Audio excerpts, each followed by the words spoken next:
اس پیاری بیٹی کی عمر صرف 8 سال ہے. آیات اس کے سامنے آئیں گی اور مطلب یہ خود سمجھے گی اور ہمیں بتائے گی. یہی آغاز ہے اس پروگرام کا. آیات اس کے سامنے آتی جائیں گی اور حفصہ آپ نے مطلب بتاتے جانا ہے. تیار ہیں؟ جی. آ جائیے پھر. اپنے آیات کو دیکھتے جانا ہے اور مطلب بتاتے جانا ہے. یہ چھوٹا سا ایک جملہ آپ کے سامنے آئے گا، ٹھیک ہے؟ آپ نے جیسے جملہ سامنے آنا ہے آپ نے اس کا مجھے مطلب بتا دینا ہے. کیا مطلب ہوگا؟ ان للمتقین عند ربہم جنات النعیم. بے شک متقین کے لیے ان کے رب کے پاس نعمتوں والی جنت ہے. ٹھیک ہے، جلدی سے بتانا. آپ کے سامنے جیسے قرآن کا جملہ آئے گا آپ کی نگاہیں دیکھیں گی اور اس کو سمجھیں گی. بتاؤ اس میں اللہ کے رسول کیا کہہ رہے ہیں قوم کو؟ اے بنی اسرائیل، بے شک میں اللہ کا رسول ہوں تم لوگوں کی طرف. اچھا یہ بتاؤ اس جملے کا مطلب کیا ہوگا؟ اللہ تعالیٰ کیا بات سمجھا رہے ہیں؟ ان من ازواجکم اولادکم عدو لکم. تمہاری آنکھوں کے سامنے جملہ آیا فوراً مطلب بتا دو. بے شک تم لوگوں کی بیویاں اور اولاد میں سے تم لوگوں کا دشمن تم لوگوں کے لیے ایک دشمن ہے تم لوگوں کے لیے. ٹھیک ہے، اور جلدی سے بتاؤ کہ ہمارے پاس یہ اس کا مطلب کیا ہوگا؟ یا وَيَا قَوْمِ هَٰذِهِ نَاقَةُ اللَّهِ لَكُمْ. اے میری قوم، یہ اللہ کی اونٹنی ہے تم لوگوں کے لیے. اچھا افسا آپ نے یہ بھی بتا دیا. اور آپ کے سامنے یہ جملہ آ رہا ہے، بتاؤ اس کا مطلب کیا ہوگا؟ لَهُمْ دَرَجَاتٌ عِندَ رَبِّهِمْ وَمَغْفِرَةٌ وَرِزْقٌ كَرِيمٌ. ان کے لیے ہے درجات ان کے رب کے پاس اور مغفرت اور عمدہ رزق. اچھا کیا مطلب ہوگا؟ من کان عدوا للہ وملائکتہ. اس لمبی آیت کا مطلب بتاؤ. جو تھا دشمن اللہ کی اور اس کے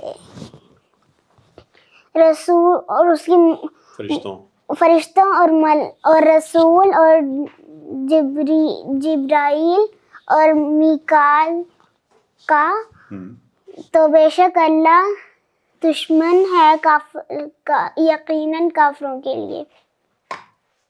اللہ دشمن ہے کافروں کے لیے. اچھا یہ بتائیں اس کا مطلب کیا ہوگا؟ اے فرعون، بے شک میں رسول ہوں جہانوں کے رب سے. ٹھیک ہے، اور جلدی سے بتانا کہ کیا مطلب ہوگا اس جملے کا؟ بے شک اللہ جمع کرنے والا ہے منافقین اور کافرین جہنم میں سب کے سب. اور کیا مطلب ہوگا؟ 38 نمبر آیت کا یا قوم لیس بی سفہا ولکنی رسول من رب العالمین. اے میری قوم، نہیں ہے مجھ میں نادانی اور لیکن میں رسول ہوں تمام جہانوں کے رب میں سے. یہ بیٹی نہ صرف آیات سامنے آتے ہی ان کا مطلب بتا رہی ہے، سمجھ آتی ہے، بلکہ اس کا فہم اگر آپ نے دیکھنا ہو تو اب ہم آئیں گے کہ مختلف آیات میں سے موضوعات کے اعتبار سے اور اس کے پیغام کے اعتبار سے یہ جملوں کو پہچانے گی. حفصہ یہ بتاؤ کہ یہاں پہ 3 آیتیں آپ کے سامنے نظر آ رہی ہیں، ان میں سے چلے 5 آیتیں نظر آ رہی ہیں.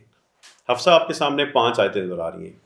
ان میں سے کن لوگوں کے بارے کس آیت میں بتایا گیا کہ فلاں لوگ جہنم میں سدا رہیں گے؟ وہ آیت مجھے بتاؤ، جا کے ٹچ کر کے دکھاؤ. یہ والی ہے. اور اچھا اس میں کس کے بارے میں کہاں بتایا گیا کہ عزت فلاں فلاں کو ملے گی؟ یہ سب سے اوپر والی. اچھا کون سے لوگ چشموں میں ہوں گے؟ کس کے بارے میں کس آیت میں ذکر ہے اس کا؟ چشمے ہوں گے، سائے ہوں گے ان کے.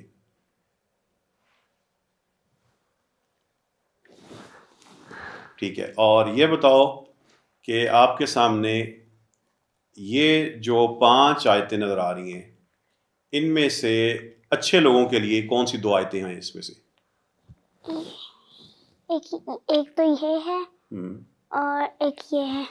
ٹھیک ہے، اور اب میں نے یہاں پہ آپ کے سامنے پھر میں نے یہاں پہ 5 آیتیں نظر آ رہی ہیں. بتاؤ ان میں سے اچھے لوگوں کے بارے میں کون سی 2 آیتیں؟ کوئی سی 2 آیتیں بتا دو. ایک یہ ہے اور ایک یہ ہے. ایک یہ سب سے اوپر والی اور ایک یہ والی ہے. ٹھیک ہے، اور یہ بتاؤ کہ ان میں سے کس آیت کے بارے میں اللہ تعالیٰ کی دشمنی کا ذکر ہے کہ اللہ فلاں کا دشمن ہے؟ یہ کن کا دشمن ہے اللہ تعالیٰ؟ کافروں کا. اچھا، اور ان میں سے کس آیت میں ذکر ہے کہ فلاں لوگوں پر اللہ کا فضل ہوتا ہے؟ حفصہ آپ کے پاس 15 سیکنڈ ہے، جلدی سے ان 5 آیتوں کا مطلب بتاؤ. ہوا شفاء و رحمت، جلدی سے بولنا ہے آپ نے. وہ شفا اور رحمت ہے مومنوں کے لیے. تو بے شک اللہ کافروں کا دشمن ہے، اور زمین میں یقین رکھنے والوں کے لیے نشانیاں ہیں، اور اللہ فضل دینے والا ہے مؤمنین پر. تو بے شک اللہ بے پرواہ ہے جہانوں سے، بے نیاز ہے جہانوں کے رب سے. حفصہ یہ میرے پاس جو جملے نظر آ رہے ہیں ان میں سے بتاؤ کہ اللہ تعالیٰ کس کے ساتھ ہے؟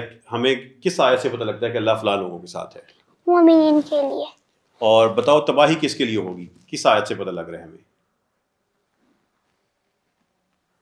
اور مشرکین کے لیے 9. کہاں سے پتہ لگ گیا؟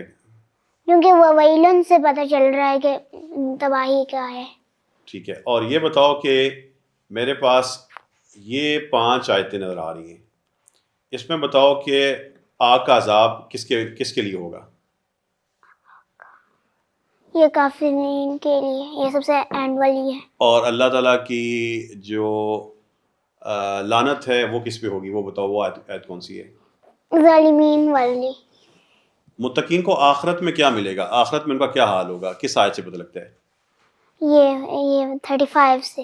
حفصہ یہ جو آپ کے سامنے 5 آیتیں نا، ان میں سے بتاؤ کہ اچھے لوگوں کے بارے میں کتنی آیتیں اور وہ کون سی آیت ہے؟ یہ سب سے اوپر والی ہے. ٹھیک ہے، اور یہاں سے آپ سے چیک کر لیتے ہیں. بتاؤ اس کا کیا مطلب ہے؟ وَلَكُمْ فِي الْأَرْضِ مُسْتَقَرٌّ وَمَتَاعٌ إِلَىٰ حِينٍ. اور تمہارے لیے ہے ٹھکانہ زمین میں اور سامان ایک مدت تک. کیا مطلب بَعْضُكُمْ لِبَعْضٍ عَدُوٌّ وَلَكُمْ فِي الْأَرْضِ مُسْتَقَرٌّ وَمَتَاعٌ إِلَىٰ حِينٍ. تم میں سے کچھ کے دشمن ہیں، اور تم لوگوں میں اور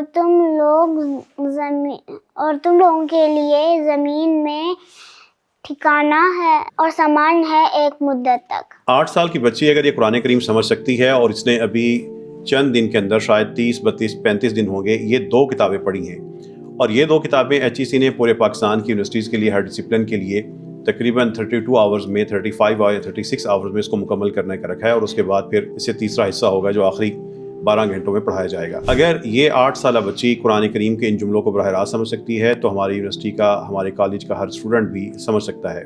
اساتذہ اسلامیات کے ہوں، عربی کے ہوں، جو بھی پڑھانے والے ہیں اور جو پڑھنے والے تیاری کر لیں. قرآن کریم کے ساتھ ہم قرآن کی امت ہیں، جڑ سکتے ہیں، براہ راست جڑ سکتے ہیں. جس طرح یہ بیٹی قرآن کے جملے سمجھ رہی ہے، ہمارا ہر نوجوان، ہمارا ہر طالب علم، ہمارا ہر استاد، ہر شخص سمجھ سکتا ہے. حفصہ بتاؤ جلدی سے کیا مطلب ہوگا اللہ عالم؟ اللہ جاننے والا ہے. اور اللہ علیم؟ اللہ خوب جاننے والا ہے. اللہ اعلم؟ اللہ سب سے زیادہ جاننے والا ہے. ربی اعلم؟ میرا رب سب سے زیادہ جاننے والا ہے. ان اللہ علیم؟ بے شک اللہ خوب جاننے والا ہے. ان اللہ لعلیم؟ بے شک اللہ یقیناً خوب جاننے والا ہے. اور ان اللہ عالم؟ بے شک اللہ جاننے والا ہے. اللہ عالم؟ اللہ جاننے والا ہے. اس نے نہ صیغے پڑھے، نہ فعیل پڑھا، نہ فعول پڑھا، نہ افعل پڑھا، نہ اسم تفضیل پڑھا، نہ صفہ مشبہہ، نہ یہ الفاظ پڑھے جو گرامر کے ہیں، ہمارے ہیں، وہ بڑے پیارے ہیں. لیکن اس سے آگے جا کے اس نے عربی کی فطرت سیکھی. عربی کی فطرت کے ذریعے وہ تمام فرق سمجھ رہی ہے جو ہم فلسفے کی ذریعے سمجھانے کی کوشش کرتے ہیں. اللہ تعالیٰ کی پیاری کتاب کی پیاری زبان کو ہم نے فلسفے کی زبان بنا دیا، لوگوں کو کہاں الجھا دیا. اسی فطرت کی طرف پلٹ آئیں. جس طرح یہ بچی، یہ بیٹی، 8 سالہ بیٹی فرق سمجھ رہی ہے، آیات پہ فرق کرتی ہے، جملوں میں فرق کرتی ہے، الفاظ کا فرق سمجھتی ہے. وہ فرق جو ہم بلاغت میں پڑھاتے ہیں، نحو میں الجھا کر سمجھاتے ہیں، یہ فطرت کے ذریعے. اور ابھی صرف اس نے یہ 2 کتابیں پڑھی ہیں اور یہ سمجھنے کے قابل ہو چکی ہے. قرآن کا یہ سفر ہے، آسان کرتے چلے جائیں. امت کو اور امت کے ہر فرد کے لیے قرآن کی آسانی کے راز جمع کرتے جائیں، راستے بناتے جائیں. انشاءاللہ تعالیٰ یہ کاوشیں، یہ محنتیں ضائع نہیں ہوں گی. یہ بیٹی اور یہ سارے کے سارے سلسلہ لوگوں کے لیے مثال بھی بنے گا، اور انشاءاللہ اس سے ایک زمانہ نہیں، کئی زمانے قرآن کریم سے جڑتے چلے جائیں گے.